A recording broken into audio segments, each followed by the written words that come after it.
good afternoon, ladies, gents, delegates, colleagues. Yes, I have the awkward task of discussing and presenting the security perspective in P&G from a private security contractor and company. This, of course, has its own challenges.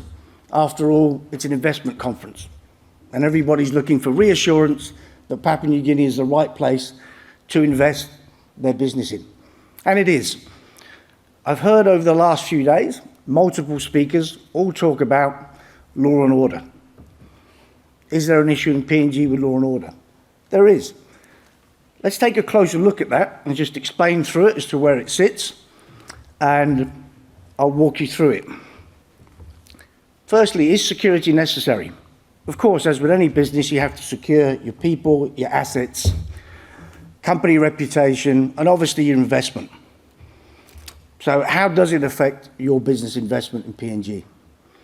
Okay, yes, there are challenges. It's a fact. Okay, they are there. There is petty crime, there is tribal fights that go on, there is civil disorder, and more frequently, natural disasters, all of which in their own right lend themselves to threaten the local personnel, people, employees in country, and assets. So it's a bit of a concern. I'm going to put up the next slide and put it up there anyway, and we'll run through it, just to look at some of those challenges that are actually there that we face with regards to law and order. Urban violence, urbanisation. Over the years, Papua New Guinea has seen a slow migration of personnel moving down from the highlands into larger cities, Lae, and more prominently, Port Moresby, the capital. In doing so, these communities get set up in what we call settlements. Most of those settlements are illegal settlements, and they're pretty much tribally based. Multiple tribes in PNG, lots of clans, and they will typically mold together and settle together. Moving on to the next point, legacy and tribal issues, ancestry issues, some of that migrates down as well. And a little spark amongst that can cause the tribal fighting and the unrest that we see in those communities.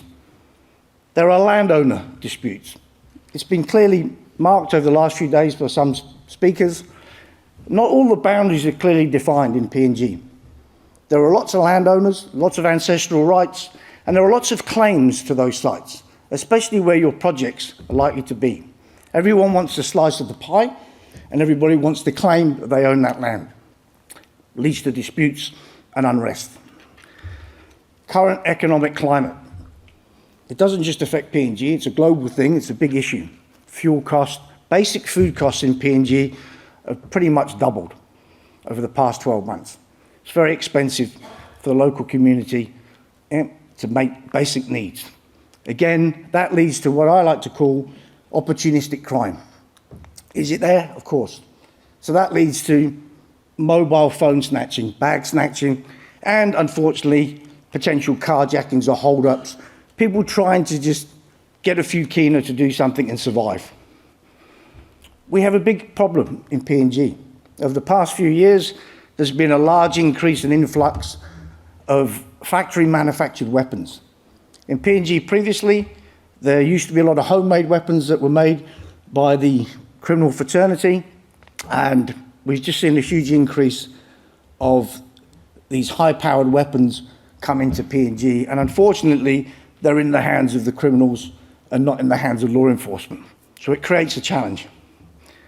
Gender-based violence. Again, it's not isolated to PNG. It is systemic there, it is a problem. But here, I've just seen on the TV over the last few nights, there's even adverts here about gender-based violence and what should be done.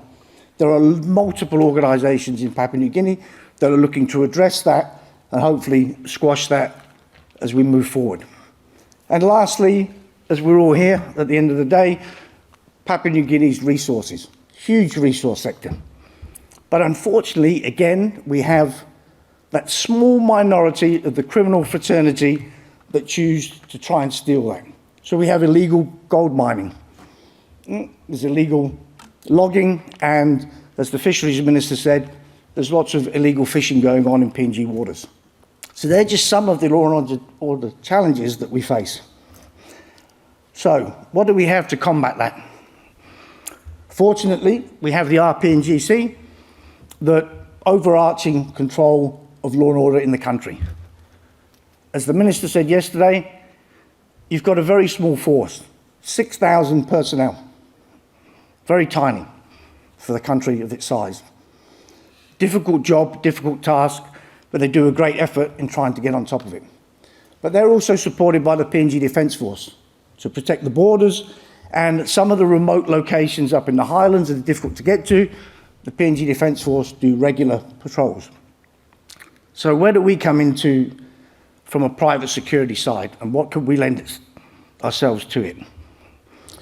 So the private security sector in PNG is regulated by the Security Industry Authority. It was set up to provide governance and oversight to make sure that security companies operate properly. Is it perfect? No. Does it need some improvements? Yes. I'll be honest, it does. In order to operate in PNG as a security provider, the personnel need to be trained to what we call Cert 2 standards. In Papua New Guinea, there is no definition of the Cert 2 standard. What are the learning objectives? What are the criteria? What do they need to have in order to operate as a security provider? The good news is the SIA are working towards that. In June this year, there was a committee formed to look at how do we standardise the training and the requirements that should be out there, especially weapons, weapon handling, gunmen. What do they need to be out there? And it's something we're looking to standardise, which is good. You'll notice the bottom figures there. Last year, there was 570 registered security companies. Over 30,000 registered, trained and certified security personnel. There's way more than that in country. There are a lot of unlicensed, unregistered companies. But the point I want to put in there is that 30,000, we've got a police force of 6,000, a security industry of 30,000. We have a lot to offer.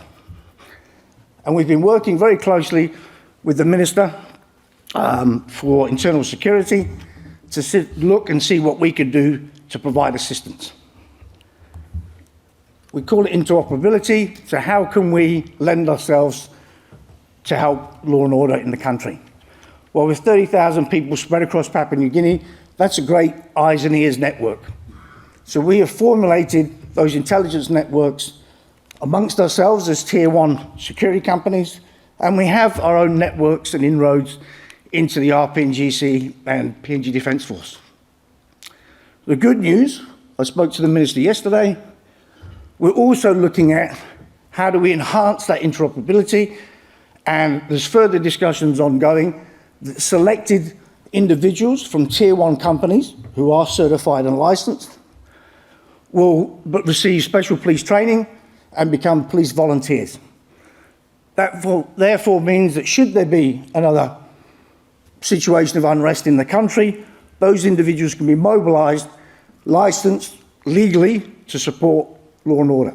So that's great news, and I look forward to that being actually put down and documented, and we can move forward to do it. One of the difficult things that we face in the security industry is social media. Whilst it's a wonderful thing for some people, for us it's a bit of a nightmare. When situations arise, there's a tendency for people to pop up with old news, fake news. Very difficult for us to know if it's true or false, and it takes time to actually validate that. What has happened, though, over the past 12 months is there's more and more WhatsApp security groups where security companies on the ground are getting real-time validated information, getting across and allowing the law enforcement agencies to get to these sites very quickly and quash any uprisings or any law and order disturbances. So, what should we be looking at, and what does the client expect? Ultimately, when you come into country, you want to know that your personnel, your assets, your company reputation, and ultimately your investment is safe and secure. Seeking a professional, experienced security company or consultants is key. it's key. Do it. Okay, understand your needs, what you require when you come into country, and have those conversations. Weekly intelligence reports. Most of the tier 1 companies, security providers, will offer weekly intelligence reports for the situation across the whole country, and more so specific site-specific atmospheric reports depending on where you're going to go operate.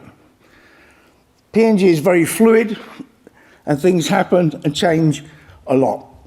So understanding where you're going to operate, where your personnel are going to be, again, is essential and key when you come into country. The last point on there, it's been mentioned several times throughout the presentations, cementing that relationship with the local landowners, the local community, the local stakeholders, really is key to ensuring your safety and security. And in the same breath, if you can offer employment to those individuals, it really does strengthen your position of where you're going to operate. So please bear that in mind. So what can we do? It's very important to have security training and induction. So everybody coming into PNG, and it's not just PNG, it's any country and any place, you should really be given a security overview of what that country is. What is the cultural background? What are the traditions that go on? What is the daily life? And also, what is the threat? What is the risk that you face in that particular country? No different in Papua New Guinea. So I would advise that when you come into country, all personnel get at least a 1-2 hour security induction just to stabilise and make them comfortable. Once you've identified the roles and responsibilities and where those individuals are going to be positioned, in Port Moresby, in Lae, Madang, any of the regions, I would then suggest that you offer further training. Hostile environment awareness training is a key course. It's a day course, theory in the morning, practical in the afternoon, that gives your personnel, colleagues, more insight into how they become safe and secure and keep themselves safe and secure throughout their deployment or tenure in PNG. Excuse me.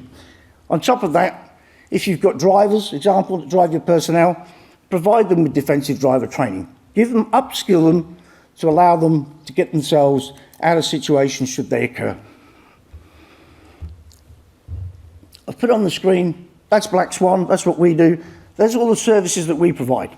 Most of your tier 1 companies that are out there in PNG will provide those services. Do you require all of them? No.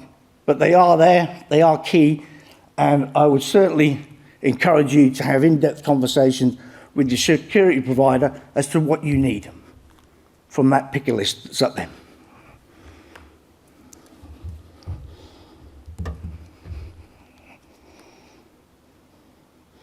So, in conclusion, Papua New Guinea is no different than any other country with a similar diverse historical background. There are challenges. There are in any country. I actually feel safer. I'm from the UK. I feel safer in Port Moresby than I do in London. The crime rate in London right now is astronomical. Phone robberies, these electric bike robberies that are going on, people running around. I am a lot more comfortable in Port Moresby, capital, than I am in London. It's common sense, really, at the end of the day. It's no different to being anywhere else. You need to be aware of your surroundings. You need to respect the local customs and traditions. You need to forge those relationships. And more importantly, once you do the training, you must continue the training. It's no use taking it on day one. You have to reinforce the training, reinforce the security briefings, the safety advice that you get given. And as I've highlighted at the bottom there, the biggest issue in Papua New Guinea, or anywhere, as a fact, is complacency. People get very comfortable in where they are and how they operate, and it's that one day that you're complacent is the day that you will have the issue. So that concludes my presentation. I'd just like to say that being there, working there, and being in that industry, and all the other places I've been around the world, Papua New Guinea is no different, and it is a good place to invest. Just invest in the security and the training, and you'll be fine. We do have a booth downstairs, so if you need any more information, I am about. Please come and have a chat. Happy to discuss security. Okay, thank you very much.